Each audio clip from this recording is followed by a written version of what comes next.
नमस्कार, स्वागत है आपका न्यूज़ लॉन्चर पर। मैं हूं अशोक वानखेड़े, लेकर आया हूं आपका अपना कार्यक्रम द एक्स-रे। पंजाब से खबर थी कि अकाली दल के वरिष्ठ नेता सुखबीर सिंह बादल पर गोली चली, बाल-बाल बचे। गोली चली पंजाब में, लेकिन गूंज उठी दिल्ली के विधानसभा में। दिल्ली के विधानसभा में अरविंद केजरीवाल ने सीधा पंजाब के इस घटना को लेकर दिल्ली की केंद्रीय सत्ता को कटघरे में खड़ा कर दिया और ये बात कही कि आने वाले 2 दिनों में मैं ऐसे बड़े खुलासे करने जा रहा हूं जिसमें आपको पता पड़ेगा कि महाराष्ट्र में बीजेपी कैसी जीती।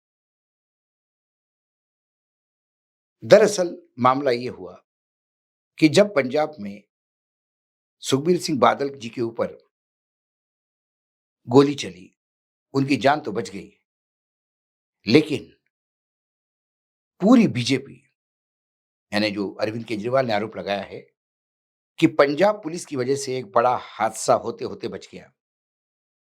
मैं पंजाब पुलिस की तारीफ करता हूं। उन्होंने कहा कि ये बड़ा हादसा होता यदि पंजाब पुलिस मुस्तैदी नहीं दिखाती। लेकिन पंजाब को बदनाम करने की एक बड़ी साजिश हो रही है। इस घटना के बाद, सुखबीर सिंह बादल पे गोली चलने के बाद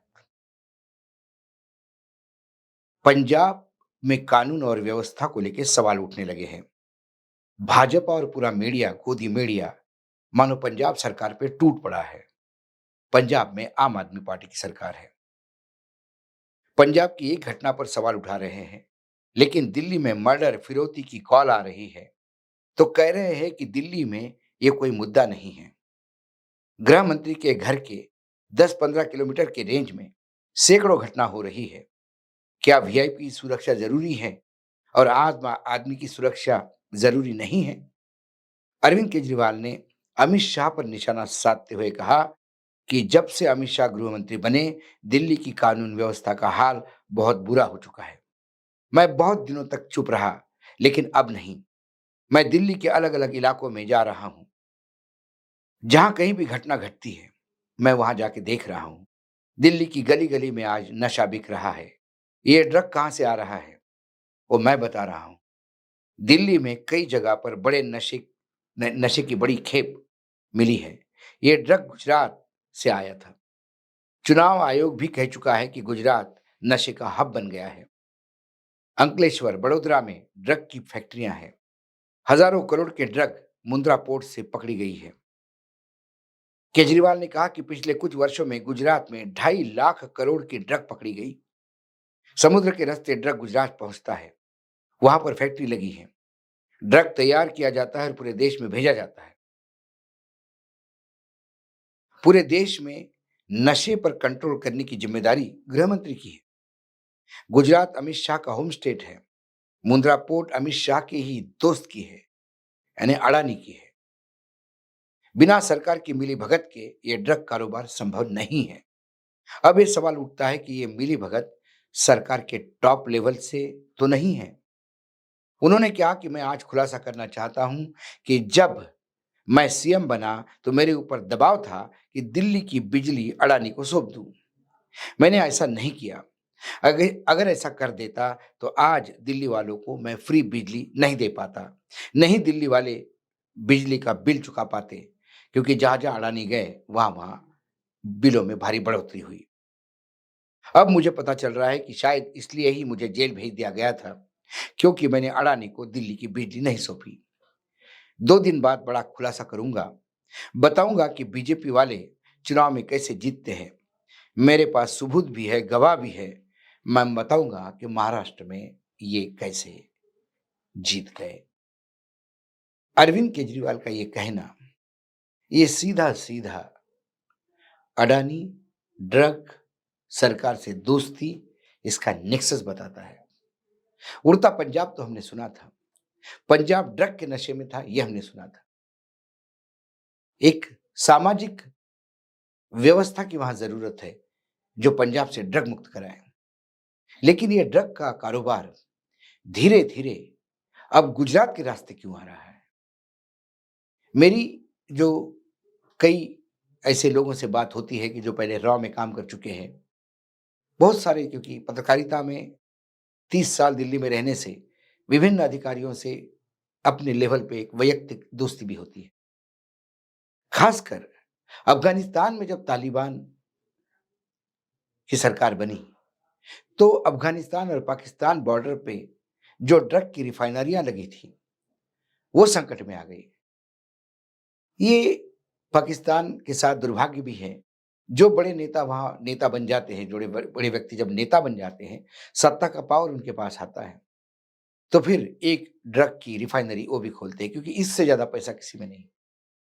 लेकिन जब तालिबान ने अपनी शिकंजा कसा, तो फिर ड्रग उस रिफाइनरी में जाना बंद हो गया करीब-करीब। पाकिस्तान और तालिबान का वैसा भी टकराव लगातार बढ़ ही रहा है। ऐसे में ड्रग वाले अपना धंधा तो बंद नहीं करते, उन्होंने समुद्री रास्ते से गुजरात से ड्रग का प्रवेश किया। नहीं तो पहले पाकिस्तान में रिफाइन होके फिर राजस्थान से होते हुए जो फिर मंदसौर, रतलाम, मुंबई वाला जो रूट था, या फिर मध्य प्रदेश से दक्षिण भारत की तरफ जो रूट था, उस रूट पे ये ऑपरेट करते थे। अब सीधा-सीधा सी पोर्ट पे आता है, वहाँ से मुंबई जाता है। वहाँ पे भी गुजरात में भी रिफाइनरियाँ लगी हैं, जैसे कि लगातार सूचनाएँ मिल रही हैं। और मुंबई में भी छोटे-छोटे घरों में छोटे-छोटे लेवल पे रिफाइनरियाँ बच रही है, और उससे फिर आगे पूरे देश में माल जाता है। मुंबई भी धीरे-धीरे ड्रग की चपेट में आ रहा है, और यदि केजरीवाल जी को दिल्ली ड्रग कैपिटल बनता हुआ दिखाई देता है, तो ये बहुत ही भयावह सूचना है।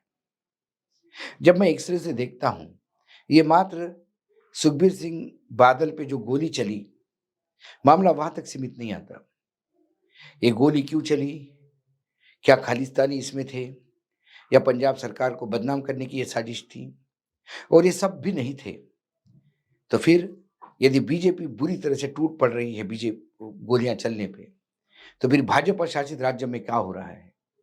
दिल्ली भले ही आम आदमी पार्टी की सरकार हो, लेकिन यहाँ की पुलिस केंद्रीय गृह मंत्रालय के अंडर आती है, क्योंकि दिल्ली को आधा दर्जा है। वही आधा दर्जा जम्मू कश्मीर को भी है।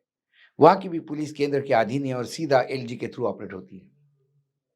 यदि दिल्ली में अपराध बढ़ रहे हैं, तो इस अपराधों के लिए कहीं ना कहीं केंद्र जिम्मेदार है। और केजरीवाल यदि दावा करते हैं कि दिल्ली में ड्रग बहुत भटक रहे हैं, तो फिर ये दिल्ली के लिए संकट की घड़ी है। कुल मिलाकर ड्रग, अडानी, सरकार, केजरीवाल, विरोधी पक्ष, क्या एक कोई नेक्सस बनता हुआ दिखाई देता है? केजरीवाल ने जो आरोप किए, यदि हम उसको सही माने तो ये नेक्सस बनता हुआ दिखाई देता है। लेकिन यदि केजरीवाल के आरोप मात्र राजनीतिक है, तो फिर उन्हें आने वाले कुछ दिनों में इसके प्रूफ देने होंगे। मात्र आरोप लगाने से बात नहीं होगा। तो जब केजरीवाल ने कहा कि मैं 2 दिन में सबूत दूँगा, और ये भी कहा कि मैं महाराष्ट्र की जीत के बारे में भी बताऊँगा।